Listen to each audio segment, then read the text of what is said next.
Hey everyone, and welcome to RUBIN'S Mind Lab, where we break down the latest research into what it really means.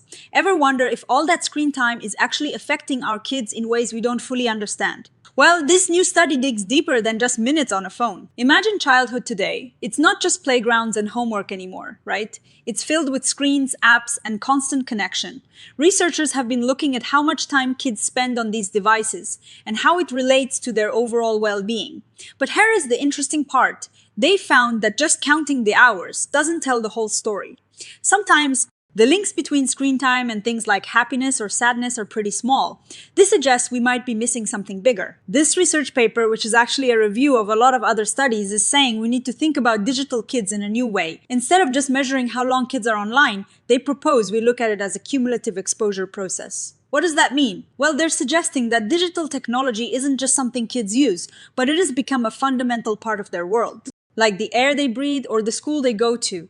This digital childhood is shaped by a few key things working together over time. So they've created something called the Cumulative Digital Exposure Framework. Think of it like this. It is not just about the kid alone. It is a whole system first. You have the algorithmic platform design. This is how apps and websites are built to keep you hooked. They use clever tricks to get you to engage more. It is like a little game designed just for you. Then there is the institutional embedding. This is how digital stuff becomes part of our daily lives through schools, families, and other important places. For example, since the pandemic, schools have given kids more devices and use more online learning platforms. So it's not even really an option to not use technology in some ways. And finally, there are developmental processes. This is about how kids' brains and bodies are changing as they grow. Things like how they focus, how they manage their feelings, and how sensitive they are to rewards. All these things interact with the digital world. The big idea is that these three things, how the tech is designed, where it is used, schools, home, and how kids are developing all work together. They don't happen in isolation. They build up over time. This is what they mean by cumulative exposure.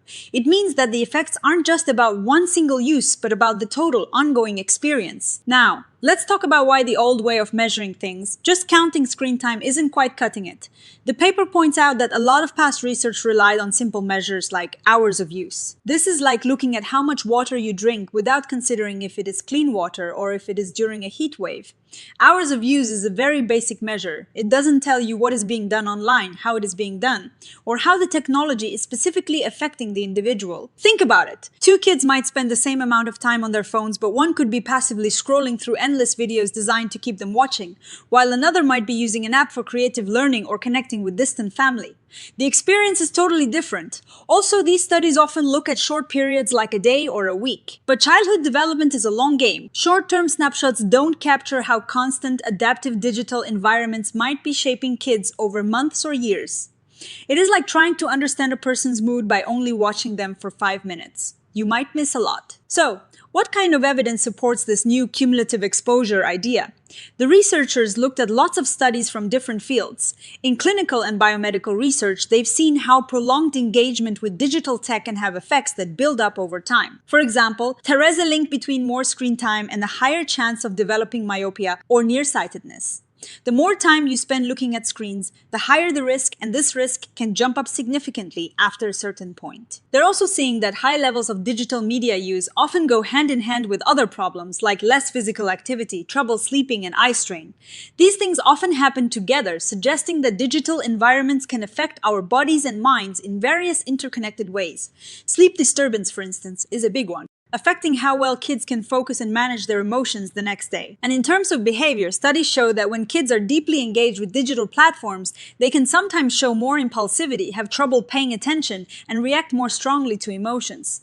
Some even show patterns that look a bit like addiction. This makes sense if you think about how these platforms are designed to give you quick rewards and keep you coming back. Prolonged exposure to these kinds of environments can actually shape how our brains develop, especially in areas related to self-control and reward sensitivity. Education is another area where this cumulative exposure really shows up. Because of things like the pandemic, schools are now using digital technology much more.